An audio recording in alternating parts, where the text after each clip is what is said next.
בית כשר, שבת היה שבת, כל הולידיי, חג היה חג, אבא שלי כל... זה קשה לי בעברית. Every morning he used to pray, but the business היה open on Shabbat. I don't know if he was there or somebody else, but it was open. אנחנו גרנו המון בפולנים. אני הייתי 13 שמלחמה פרצה. אח שלי הגדול, הוא היה 11 שנה יותר גדול ממני, הוא עזב פולנד ב-37 ובא לפלסטין. הוא היה פה. אח צעיר, הוא לא היה יותר צעיר ממני, היה 6 שנים יותר גדול ממני. הוא ברח לרוסיה. והוא היה בזמן המלחמה שם. את השנתיים הראשונים אנחנו היינו ביחד עם ההורים, וזה בגטו. אתם יודעים מה זה גטו? It was created, I will speak a bit in English, it's easier for me. It was created in every town. It was so overcrowded, just a few blocks in the slum area. No running water, no sanitation, hunger, epidemics. People were dying by the hundreds. Then we went into hiding. By middle of 42, there was no way for us to exist as a family outside the ghetto. We just ran out of money and places to hide. Now you have to understand that at that time, to give a refuge to a Jew, to help a Jew, was very, very dangerous. There were not many people prepared to risk their lives to save us. And I can understand it. Those who did it were really heroes. There were some people who did it for money. But unfortunately, there were a lot of people who freely cooperated with the Germans. Not because they were forced to. The Nazis would never have succeeded to do what they did without the help of millions willing helpers behind them. And they had helpers everywhere. It was in Poland, Hungary, Ukraine, Lithuania, Latvia. They had helpers everywhere. At that time, regardless what we experienced, what we saw, we still could not believe in it. It was too horrible to comprehend. They are not going to kill all of us, that's ridiculous. Who will do a thing like that? A cultured nation like the Germans? They won't be killing babies, children, women, older people, sick people. We saw people being killed. We try to find excuses, justification for it. They are killing a few to make us submissive. But surely, if we will follow orders and do what we are told to do, somehow we will manage to survive. Now, for us at that time, the only solution was try to get back into the ghetto. At that time, the ghetto still existed, although not for long, or 2 months. Now, to go back, I don't mean to turn around and to walk back. We had to be smothered in, because being found outside, we would have been shot on the spot. My parents decided that I should go on my own, pretending to be a Polish Christian girl and to go to work in Germany. At that time, the Poles had to send out people to work. It was compulsory. Now, when I heard about the plans my parents had for me, I was horrified. I just turned 16, and I couldn't imagine even one day on my own, in faraway place, in a different country, surrounded by hostile people who wants to kill me, and playing a part, being somebody else. And I suppose it was the first time that I really stood up for myself. And I said to my mother, no, I won't be going anywhere. Whatever will happen to you all will happen to me. And my mother started to cry. And she said to me, look, what do you want from our lives? Why do you have to make it more difficult than it is? You know that nothing will happen to us. They don't need all the people. That's what we think, we believed. She was in her early 40s. You are the one in danger. And if they will take you away, I won't live through it. I won't be able to sleep at nights for all the time that you will be taken away. Every time I will hear footsteps outside, my heart will stop. But if we will know that you are safe, it will be so much easier for us. We will be able to look after ourselves better. And we will survive, we will meet again. Now, as much as I didn't want to be separated, on the other hand, I didn't want it to be a burden to them. And I felt that it would be so much better for us. So, on the spur of the moment, I said, okay, you want me to go, I will go. But I was very, very angry with her for forcing me to make the decision. And when we parted, I didn't even say a proper goodbye. And that was the last time that I saw them. I finished up working in Germany, in Hamburg, in a factory with 47 girls. The work itself was not physically hard, but it was very long and monotonous. Food was very bad, but we didn't starve as the people in the camps. We still could survive on it. We were undernourished, but we could survive on it. But I just want to give you an idea what it meant to live a life of lies.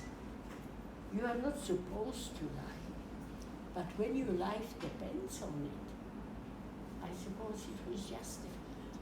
But by telling one lie, I had to cover it up with so many other lies. There were times that I was completely confused. I was scared every minute of the day and night of being recognized.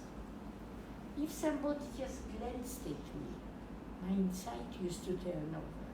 I was sure that they could recognize me. At the same time, I couldn't show that I was scared. I had to look everyone straight in the face. I had to dance, I had to sing, I had to laugh while I was crying inside. I couldn't be different from the others, and I could not trust anyone.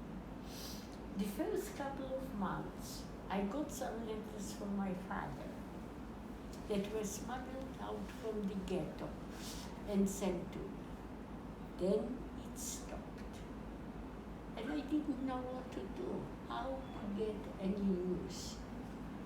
In desperation, in Easter 1943, I sent out 3 postcards to Polish friends, wishing them a happy Easter.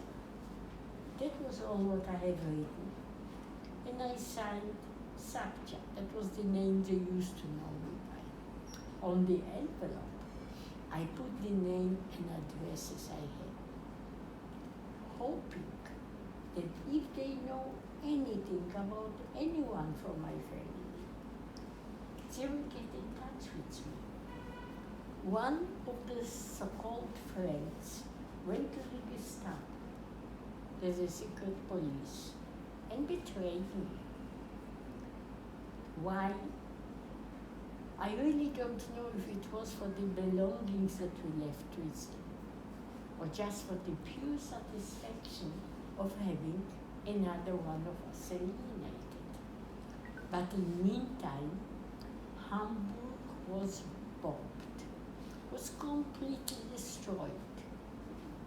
I left Hamburg and I found work on a farm 50 kilometers away. And while Hamburg was burning, and every night another town was being destroyed, the police or the Gestapo, they still had time and patience to look for me, because I committed such a tremendous crime of being born Jewish.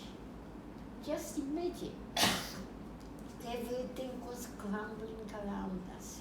We were in the middle of fighting. Hundreds of thousands of people were being killed around us, and they were looking for me. And they found me. I was taken into Gestapo headquarters. I was interrogated all day long. I didn't want to admit.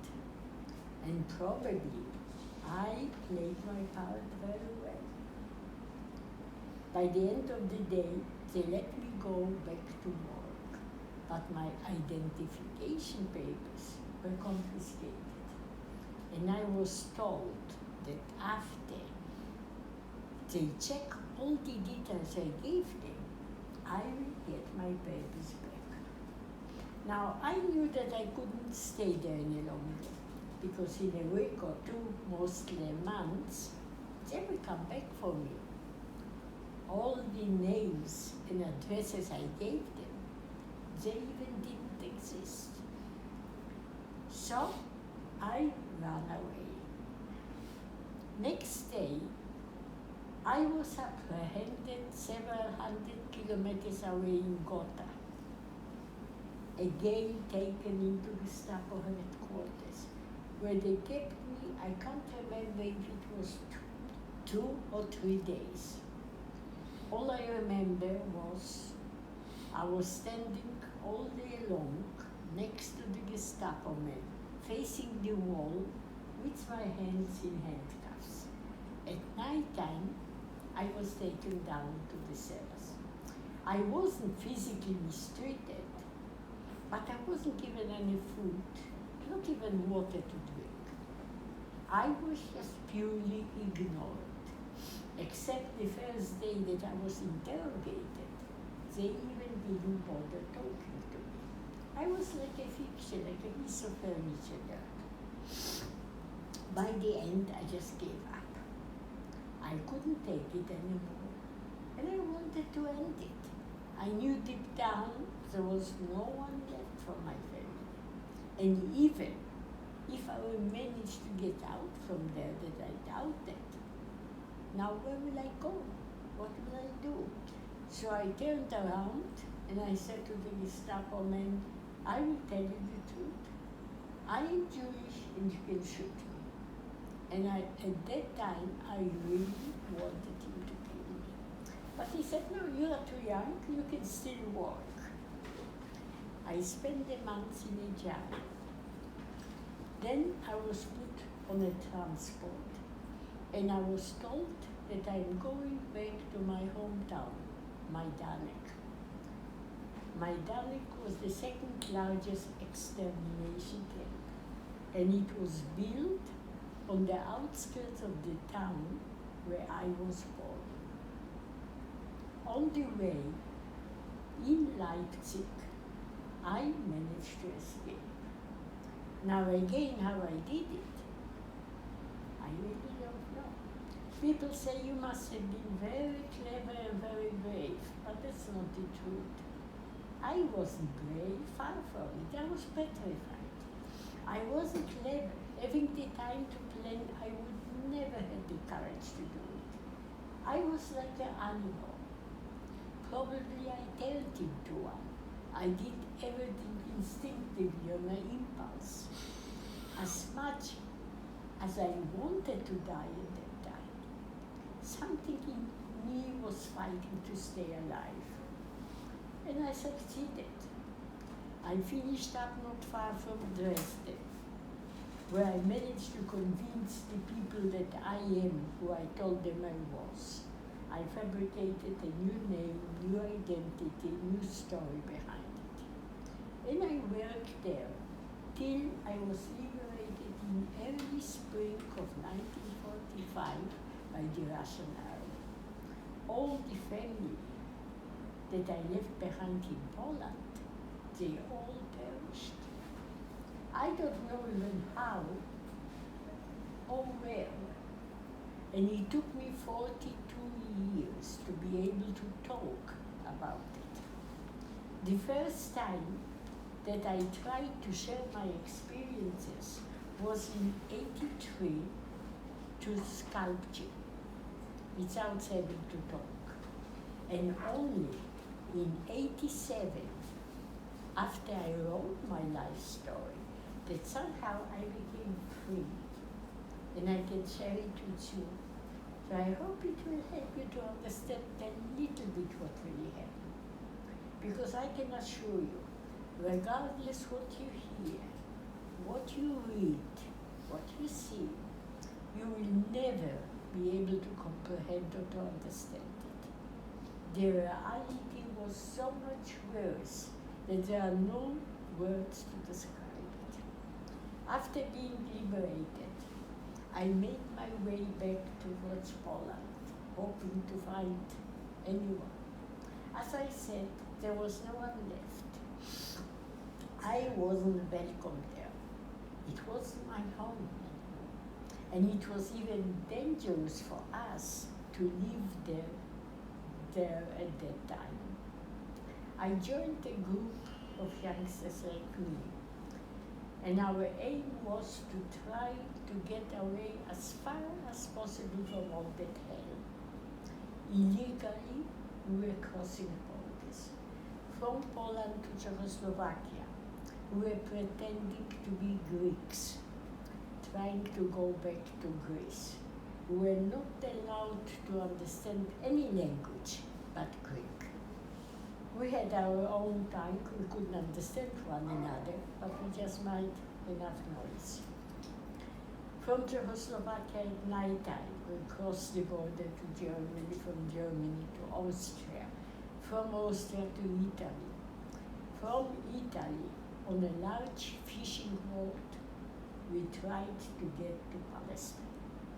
At that time, all the borders were closed for us. No one wanted us. And Palestine was the only place we felt we've got roots there. We came from there. Unfortunately, we were called by the British. And as we were in an Italian port, they didn't have the power to take us by force down. We sat on the boat for 6 weeks. There were 1,014 of us. It was a huge news all over the world about us. Then we had a hunger strike. By the end, the British were forced to give us a free entry. And in beginning of May 1946, we arrived in Haifa. We were the only group that arrived legally. After us, they opened in Cyprus. So that's in short. I can go on talking for days, but if you got any question, if you want to ask something, please. יש לכם שאלות או משהו לשאול אותה? אפשר גם בעברית לשאול.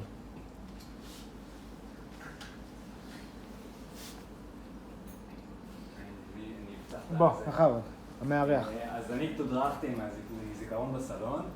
עכשיו יש שיח חופשי. קודם כל יכולים לשאול את כל שאלה שאתם רוצים, משהו שהיה לכם בדרך שהיא סיפרה משהו וזה מעניין אתכם, אבל גם באופן כללי, אם יש לכם איזה שהן תובנות ודברים שאתם רוצים לחלוק, כאילו המטרה של היום הזה זה דיון ולשמוע, למה הצלחנו לשמוע עד שזה משהו שכבר הולך ומתמעט, אז יש לנו את האפשרות לשאול את השאלות וזה משהו שהוא מדהים, אבל גם באופן כללי אתם יכולים לדבר ולספר מה שיש לכם. אני אספר משהו אחד, שהייתי במיידנק, זה היה המחנה הכי קשה שהייתי בו אי פעם, כאילו בכל המחנות, והסיבה היה סופת שלגים מטורפת, והייתי, בדיוק ביום הזה, היינו שם בסוף נובמבר, ובאותו יום החלטתי לא ללכת עם גרביים טרמיות. כל הזמן הייתי עם גרביים טרמיות והיה לי חם, אמרתי אני אהיה עם גרביים רגילות, והיינו באחד הצריפים שם, וישבנו איזה שעה, כי היה סופה ולא רצו שנצא, והיה איזה קצת בלגן שם, וקפאנו מקור, וקפו לי הרגליים בקטע מפגר, ואמרתי, זה לא הגיוני, כאילו, זה לא הגיוני שאני עם נעלי ערים כאלה, עם חולצה טרמית, עם כל כך הרבה בגדים, וקר לי של החיים, ואני לא יודע, כאילו, ואתה אומר, זה לא, כאילו, זה לא נתפס שאנשים היו שם ועברו את הדבר הזה, וזה היה הזיכרון הכי משמעותי שהיה לי מהטיול בפולין. אז הזכרת את מיידנק, זה ישר עלה לי הדבר הזה. הקור הבלתי אומן הזה שיש בפולין, בכללי ובמחנה הזה. אני לא יודעת למה הם שלחו אותי למיידנק. אני למדתי, אני עובדת בהולוקוסט מוזיאום, אז יש שם תמונה, אייזנהאואר, אחרי המלחמה, בא לגוטה, לקונצנטריישן קמפ. אני הייתי שם בפריזן. למה הם לא שמו אותי שם? שלחו אותי כל הזמן. את הקבוצה זה לא הייתה קבוצה של יהודים. זה היה prisoners. murderers, political prisoners, I don't know. only אני הייתי והאישה מבלגיה. שני יהודיות. Jewish women. All the others, there were all kinds of people. ואת כולם שלחו למיידנק? לא. they שמו אותי איתם עד שאני באתי ללייפציג. later they לקחו אותי ושמו לקבוצה אחרת שהייתה הולכת לקרקאו. הם לא היו להולכים. זה היו.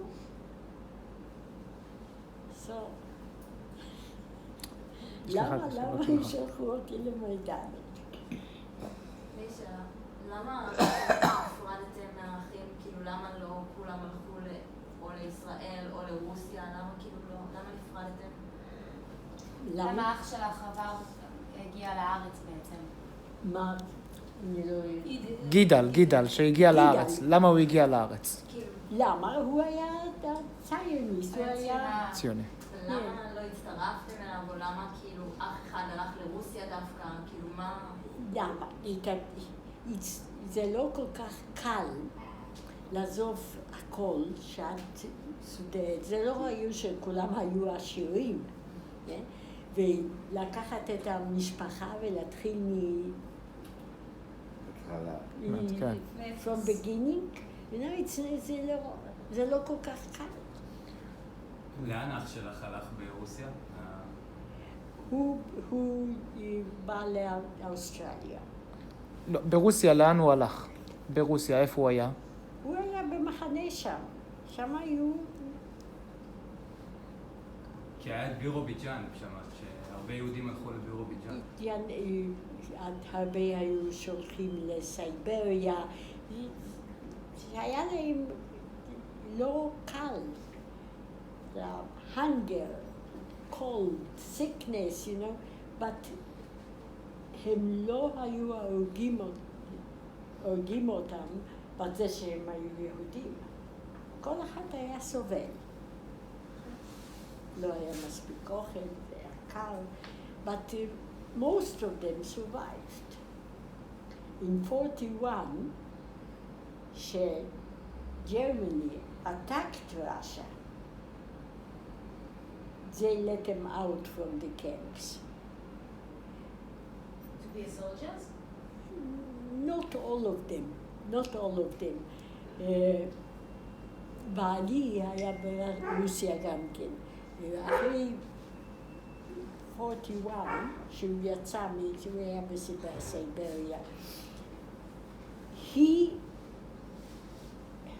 קשה לי לדבר בעברית. באנגלית, it's okay. He joined the Polish army in Russia. והם נסעו מרוסיה למידל איסט, עברו פלסטין. ושהם היו בפלסטין, he defect. לא רק הוא, אבל הרבה יהודים שהיו שם. נשארו. הם נשארו בישראל. בפלסטין.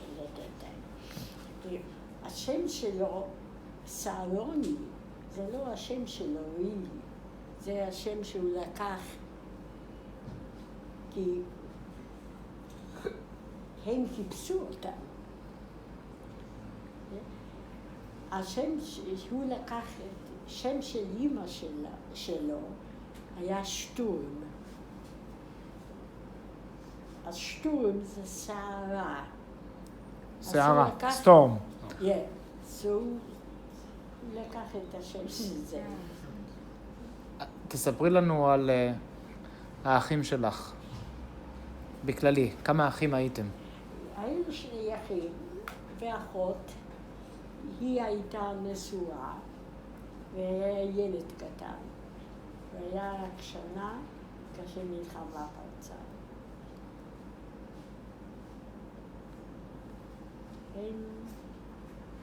איפה הם? האחות, לא שרדה. מה היה השם שלה? מה? זושיה. זה היה השם שלה. שתי אחינו, אחד היה בפלסטין ואחד ברוסיה. אבא של יורם הגיע לישראל. ואחרי זה בארץ ישראל, כמה זמן היית? 7.5 שנה. והיה לי אח במלבורן, שבא מרוסיה. והוא שלח לנו ניירות שנבוא. אנחנו אפילו לא רצינו. החזקנו את הניירות שנתיים. Then one day you received a letter from the Australian consulate. If in the next 6 weeks we don't arrive, we lose our permits. It was all right to say we don't want to go, as long as we've got a piece of paper in case we've got where to run. If I would be on my own, it would be different. I had 2 small children. My daughter was 7 months old, my son was 4.5. So on the spur of the moment we decided to go, not to settle, but just to live a couple of years without fighting, without wars, very normal people. But it was all right to say, I was very unhappy when I came here, so sorry that we came. Not a word of English, not a penny to our name, with 2 little children. Everything was added. But we couldn't turn back. We burned our bridges. And it took me 15 years to realize how lucky we are to be there. And that was after I came first time for a visit. For 15 years I wanted to come back. I couldn't settle there. When I came, I was like in seventh heaven. The language came back. And I was like on drugs, all the time high with radio, here bomb, there bomb. When I came back and I looked around me, everything so white, so big. That was the first time I realized I can't take the attention anymore. If you are here, you are here. But if you live 15 years in the quiet, When you came here to visit, there was war in Israel? היה מלחמה. זה היה אחרי 6 days war. הבנתי.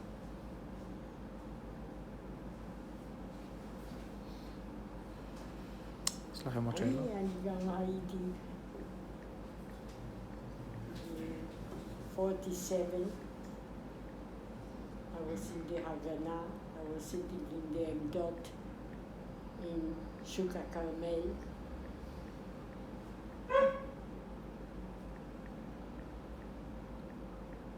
כמה זמן היית בהגנה? 47. 47 התחלתי. עד מתי? מה? שנה. עד שפרקו את זה, כשהמדינה הוקמה. כן. עד שמדינה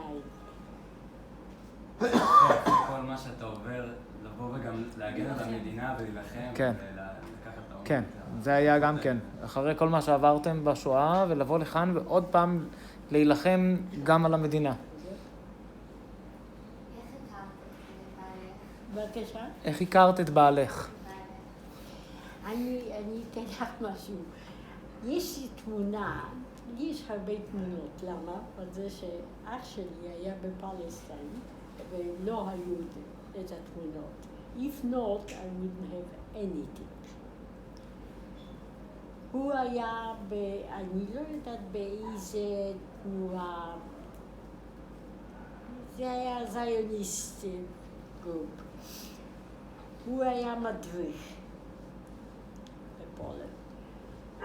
הוא היה נוסע לכפרים איפה שיהודים גרו, והוא דיבר לצעירים וזה. כאשר הוא נסע in 37, when he went to Palestine, my husband was one of the boys that he was talking to. And he came to say goodbye to him from the group. And I've got a photo of the group that they are standing, and I am sitting on the floor. I was 11 years old at that time, and he was 18 or 17. But I've got a photo there. I can't remember him, but I've got a photo. And when he came to Palestine with the army, with the Polish army, he knew that my brother is in Palestine, and he found him. And they became good friends, and he was there most of the time coming. That's how I met him again. יפה מאוד.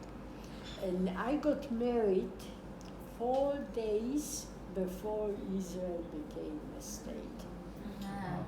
On the 10th of May, 48.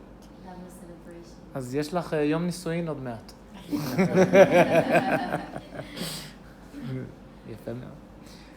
תספרי להם על מוזיאון השואה, איפה שאת גרה. ומה שאת עושה שם. מה אני עושה?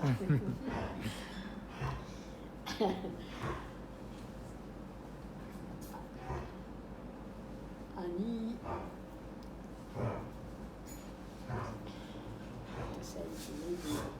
You can say in English, it's okay. I achieved a lot. I worked hard.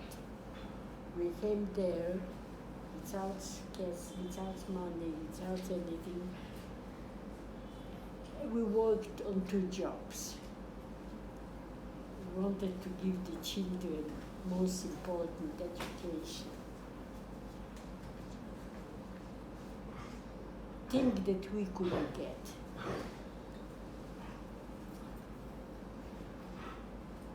My 2 children, one became a doctor, my daughter became a physiotherapist. That's our achievement. We couldn't get it in Poland. And I also started sculpture. That was something that I never dared to dream that I would do. I'm self-taught.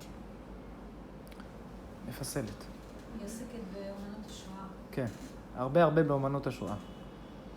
תספרי להם על הדברים, על הפסלים שאת עושה. כן, התחלנו, אני התחלתי מההתחלה, אז עשיתי אנשים שאני זוכרת בזמן המלחמה. זה היה ב-81 שהתחלתי לעשות את זה. וב-83, אני לא יודעת, I don't know what made me do it. I created a scene about the Holocaust. And after that I became obsessed with it. I had to get it out. You know? And I worked a few months only on about the Shoah.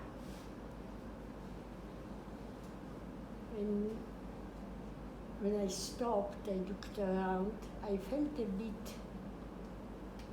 lighter, but still I couldn't talk about it. Only when I wrote my life story that I became free. תרפיה? כמו תרפיה? That became free. I remember it so clearly when I put the last sentence. I looked out the window and suddenly everything looked so beautiful in colors. Mm-hmm. I didn't see it before. Before everything was gray. And I felt so light. I was sure if I would go outside and flap my arms and fly. And that was the first time that I became free and I could talk about it. When was it? What year? That was in 83. 83. That was, I'm sorry, 87 when I wrote my life story. כמה ספרים כתבת? 2. 2 ספרים. לא, אחד about עד שאני הגעתי לפלסטין, והשנייה את החיים שלי בישראל, באוסטרליה, till דצמבר 87. והיום מה את עושה במוזיאון השואה? במלבורן? אני עובדת שם 30 שנה כבר. יש לנו הרבה... לא, היא גרה באוסטרליה, היא נמצאת כאן בביקור. יש לנו בשנה 24,000 school children only. Not counting people coming in. לא רק from Melbourne, כל ויקטוריה. In Australia, it's in the curriculum that year 10 has to learn about Second World War. So they are coming from grade 5 till 12 and from the university too. They are studying. Do you tell us in your story? You tell them your story? את מספרת להם את זה? איך האוסטרלים מתייחסים לשואה? בבקשה? How do Australians treat the Holocaust? Look, some of them, they didn't even knew about it. Some children that they are coming, they even don't know when the war started. Completely, it all depends on the teachers, if they teach them. But we can't reach all of them. But even if we reach small percentage, it's something and it's Is achievement. there anti-Semitism cases in Australia? Look, I don't know. I didn't feel it. Yeah. And in Australia, it's more, you got so many different nations. From Sudan, from everywhere. From Hong Kong, from Manila. ככה שיהודים בפולניה, only outsiders were the Jews and gypsies. שם לא היו black people or only Jews and gypsies. And gypsies were always on the go. They were not settled. And Jews were settled. So if something didn't work, we were the scapegoats. Why? Because the Jews. Communism because the Jews. Capitalism because the Jews. This first war, why? The Jews.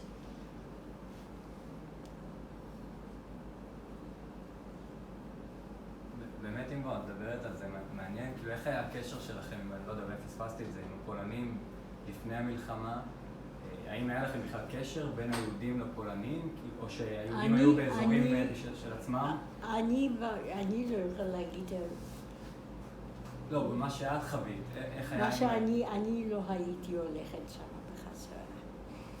לא, לפני המלחמה. איך היה הקשר עם הפולנים? אני אגיד לך.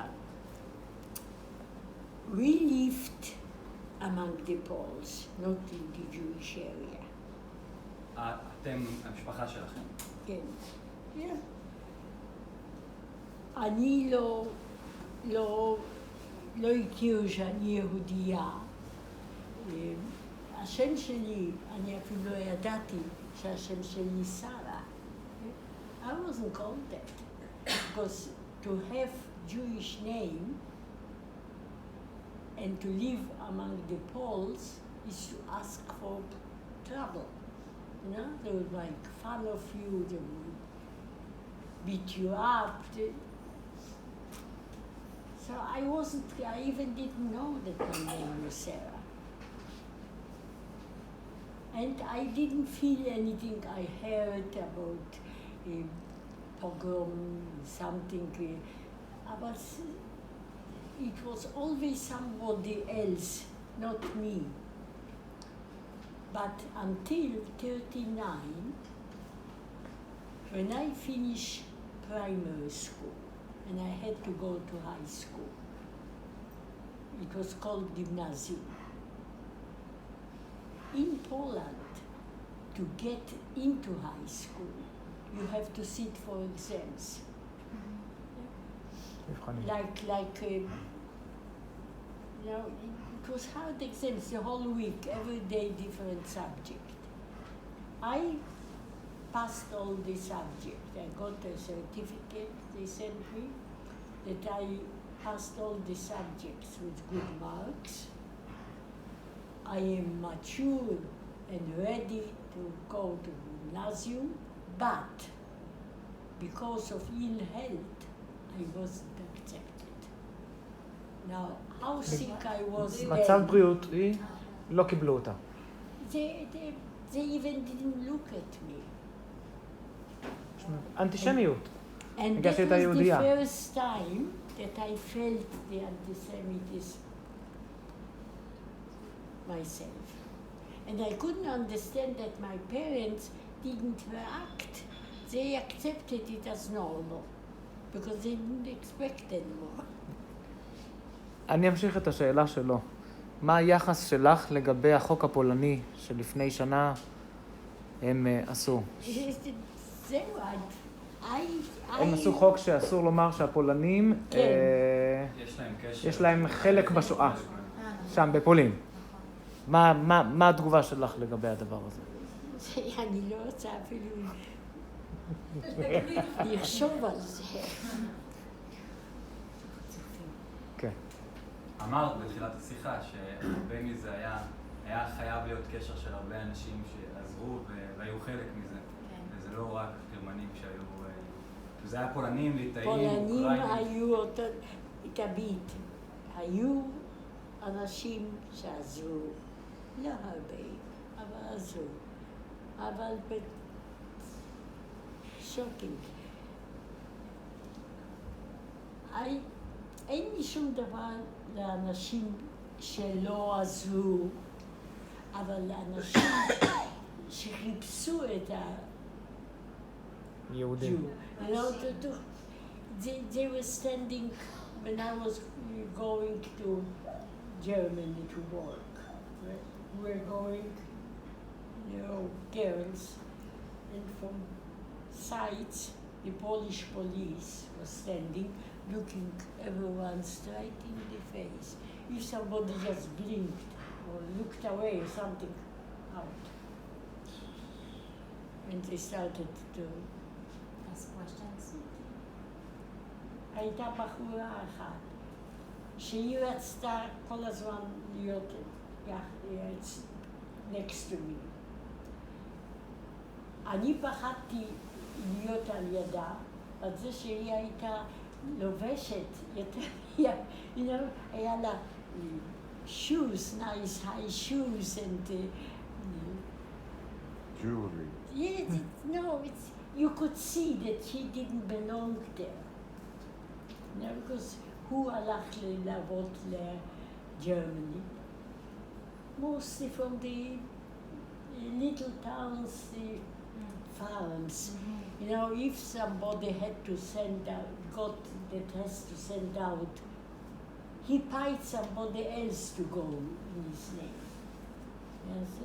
So I didn't want to be next to her, but when we were leaving, they were giving one bread for two people. And I was really taking the bread. She came and took the bread for her and me.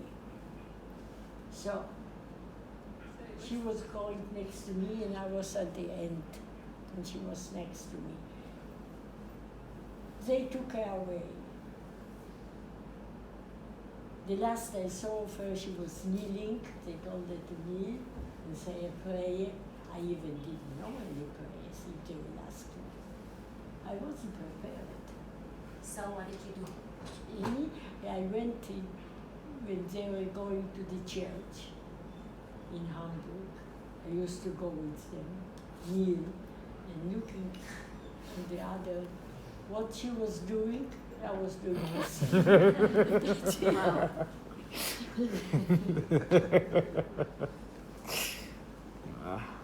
יש לך מסר בשבילנו? מסר? מסאג', כן, מסאג'. שתחיו בשלום. תסתדרו לו, לא להרוג כל אחד. אולי אנחנו כולנו אנשים. היא שאלה, חזרת פעם לפולין? חזרת פעם לפולין? היית פעם אחרי זה? בשביל מה? תמידי, I hated. I was full of hatred during the war. I didn't care about my life. When Hamburg was bombed, you know, I was the happiest person. I was thinking maybe after all, God does exist, because at that time I had doubts. And I just wanted to live long enough to see them being punished. But I don't hate anymore. You can't live with hatred because you will destroy yourself. And you can't hate the whole nation. You can't hate the new generation. They are not guilty. And there is not a nation in the whole world that you will say they are all good or all bad. In every nation, you got good people, bad people, and evil people. And it all depends who is in power and manipulates the others. And the problem is that people are so easily manipulated. And that's wrong. Everyone has got to have an open mind and to make sure that what he does is the right thing to do, not that he was told to do. יש לך איזה מסר להעביר עם מישהו מהמנהיגים במדינה? יראה את זה, ישמע את זה. משהו שאת רוצה להעביר? אני יכולה לעשות. חשוב מאוד.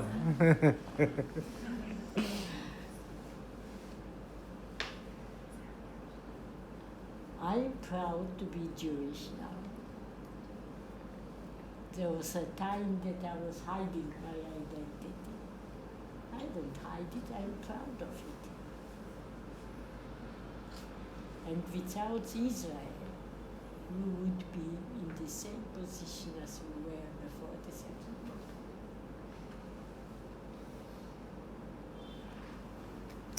אוקיי? סיפור מרתק.